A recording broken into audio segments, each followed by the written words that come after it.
Bonjour. Je vais parler d'une des choses les plus importantes à comprendre et intégrer pour guérir. Parce que c'est la base même de ce qui fait que l'inconscient nous manipule malgré nous. Je vais aussi répondre par cette vidéo à tous ceux qui vous disent « ça va, c'est vieux, maintenant c'est du passé, il faut oublier ». Bien sûr, je ne parle pas de petites choses sans gravité. Évidemment, si vous êtes resté bloqué sur tonton Albert qui vous a mal répondu il y a 3 ans, je pense qu'il y a peut-être quelque chose à faire pour passer au-delà. Mais si on parle de choses vraiment dures qui vous ont marqué, là c'est autre chose. Je veux vous montrer à travers mon expérience, parce que c'est ainsi que moi-même je l'ai compris, à quel point, malgré nous, notre inconscient réactive les traumas non apaisés, même pendant des décennies. Et ce n'est pas de notre faute. Nous ne sommes pas coupables de ça, ni même responsables d'une certaine façon.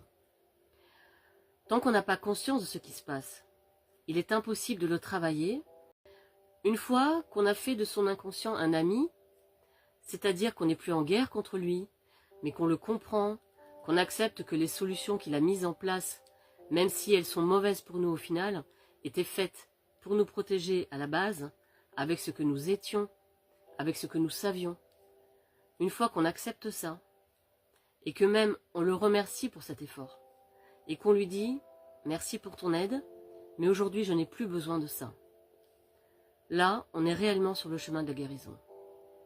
Parce que guérir, c'est d'abord accepter que les choses sont comme elles sont, parce qu'elles ont une raison d'être. Et qu'être en guerre, qui plus est contre nous-mêmes, n'apporte non seulement aucune solution, mais entretient les traumatismes en nous. Je vais donc vous montrer par l'exemple comment l'inconscient qui vit un traumatisme y répond pour survivre en fait, à sa façon, comme un enfant. Et comment il peut mettre en place des comportements, des pensées qui deviennent dangereuses, voire nocives. Mais comme on ne peut pas arrêter tant qu'on n'a pas conscience de l'origine de ces actes, de pourquoi on fait ça, j'en ai eu un exemple absolument criant qui aujourd'hui encore m'impressionne beaucoup. Parce que je me rends compte que ça concerne 47 ans de ma vie. J'en ai 54 aujourd'hui. Je vous le répète encore une fois, le but de ces vidéos n'est pas de me plaindre, de me faire plaindre, certainement pas, et je vous demande de ne pas juger ce qu'il s'est passé. Nous avons tous nos pierres à porter, et nous avons surtout tous nos pierres à poser.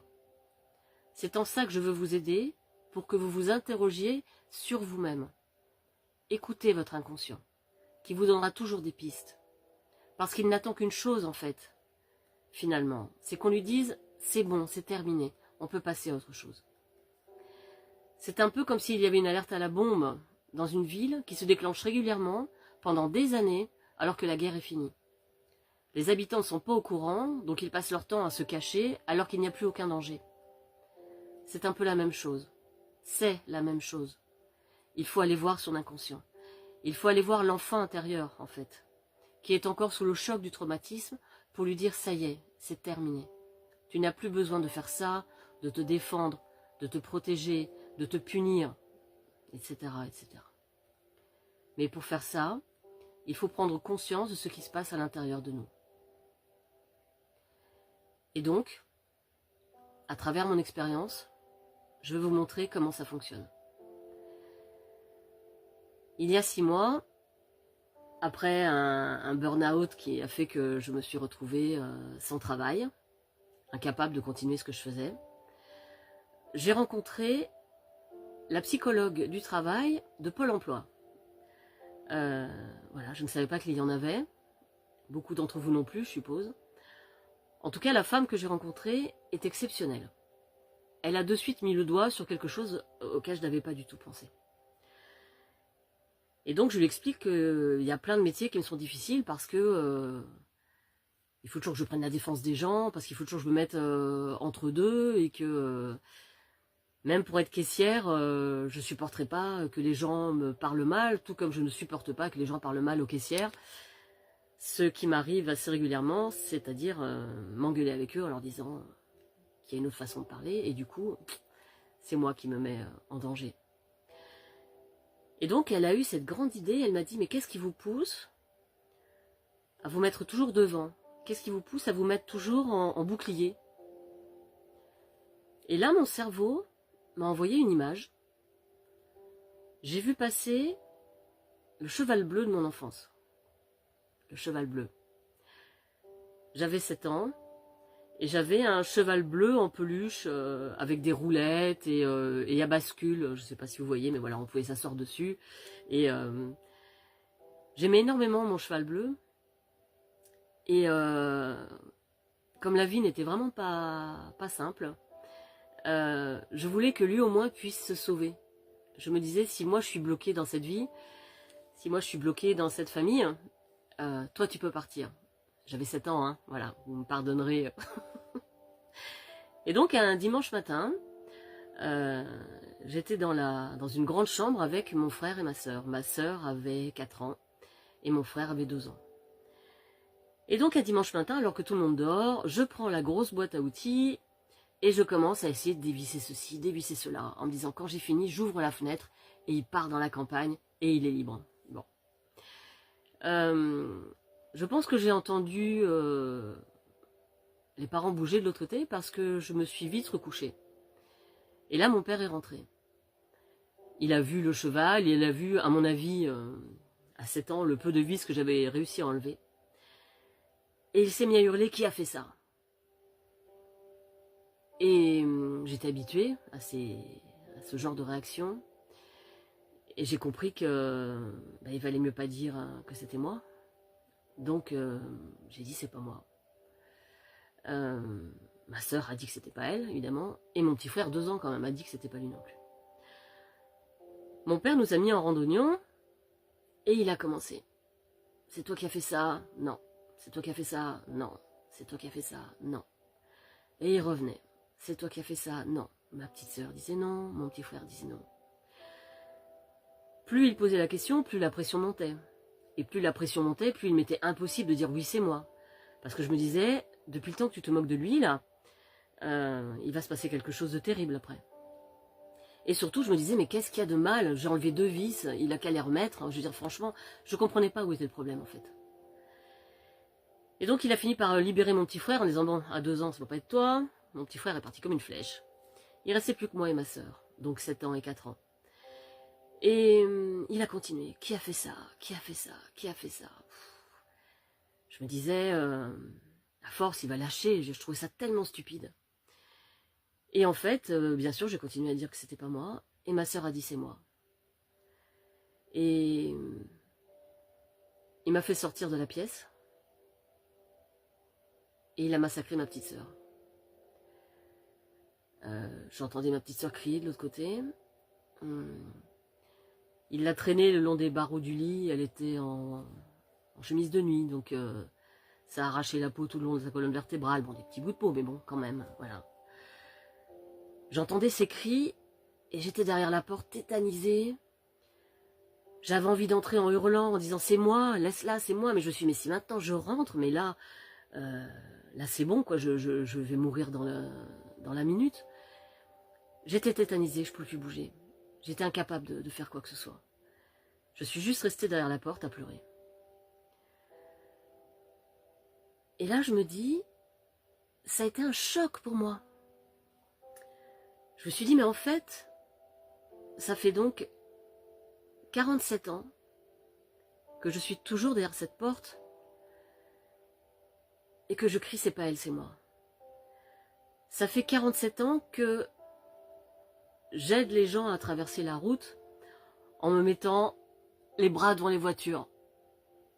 Mais ça aussi, ça veut dire c'est pas elle, c'est moi. En fait, ça fait 47 ans que je crie, c'est pas elle, c'est moi. C'était un choc pour moi. Ça a déterminé tellement de choses de ma vie. Alors ici, c'était de la culpabilité, mais on peut ressentir n'importe quoi. Ce ne sera pas forcément de la culpabilité, ça peut être une peine énorme, ça peut être un manque, ça peut être n'importe quoi. Dans mon cas, c'était de la culpabilité.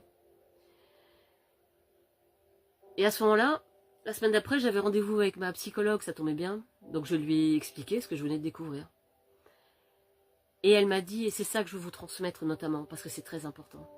Elle m'a dit, est-ce que vous êtes responsable de ce qui s'est passé? Je lui ai dit oui, je suis responsable, puisque si j'avais dit oui, il n'aurait pas frappé ma sœur. Et elle m'a dit, mais est-ce que c'est vous qui avez dit à votre père frappe-la, puisque c'est elle qui a dévissé les... J'ai jamais de la vie, bien sûr que j'ai pas dit frappe-la. Et elle me dit, est-ce que c'est vous qui avez demandé à votre sœur de dire oui à votre place? Bah, j'ai dit non, jamais de la vie, j'ai même pas compris pourquoi elle a fait ça. Et, alors cette femme est une hypnothérapeute fantastique, Madame Ranevo, au cas où. Et elle m'a fait travailler ça par l'hypnose. C'est-à-dire qu'on y retournait, on l'a revécu. Mais à chaque fois, grâce à ces explications, j'y retournais de façon différente. Et j'y suis retournée en tant qu'adulte. J'ai vu ce qui s'était passé et je me suis dit que c'était complètement dingue. Et surtout, j'ai vu que j'étais pas coupable. Et j'ai pu me pardonner. Et ça a tout changé dans ma vie. Vous n'imaginez pas à quel point. C'est ça que je veux vous dire aujourd'hui. Je veux vous montrer que notre inconscient gère ses chocs comme il peut. Je vous ai dit comme un enfant. Voilà. Il met des choses en place. Et nous, on alimente ces choses parce qu'on ne sait pas ce qui se passe. En fait, on n'a aucune idée. On sait juste qu'il y a quelque chose qui ne va pas. Mais je vous dirais que si on me disait t'as choisi ton métier à cause du cheval bleu, j'aurais jamais cru. Si on me disait tu te jettes devant les voitures à cause du cheval bleu, j'aurais jamais cru non plus. Parce que ça me paraissait certes pas anodin, encore que c'était une habitude de vie. Mais voilà, vous voyez comment l'inconscient peut crier et se manifester dans tous les pans de notre vie.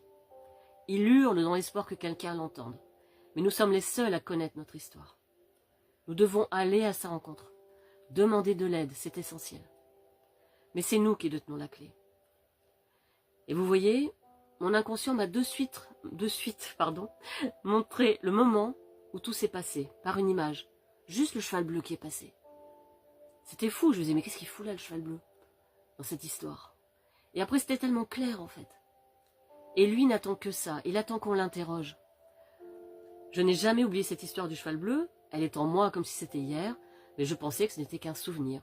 Je n'ai jamais imaginé que cette histoire avait déterminé tellement de choses de mon caractère, de mon comportement, de mes choix de vie jusqu'aux choix professionnels. C'est ce que je voudrais vous permettre, au travers de mes messages. Mettre au jour ce qui nous manipule, inconsciemment, et s'en libérer pas à pas, pour se rapprocher de plus en plus de qui nous sommes vraiment. Bien sûr, ça implique de refuser le déni, d'accepter de plonger à nouveau dans ses souvenirs, mais c'est tellement important pour revivre l'histoire avec un regard adulte et remettre les choses à leur place, rendre justice à celui qui souffre en nous et le libérer. Quand les choses sont comprises, il s'ensuit une telle légèreté. Pour nous et pour ceux qui nous aiment, parce que notre libération se ressent, même sans en parler.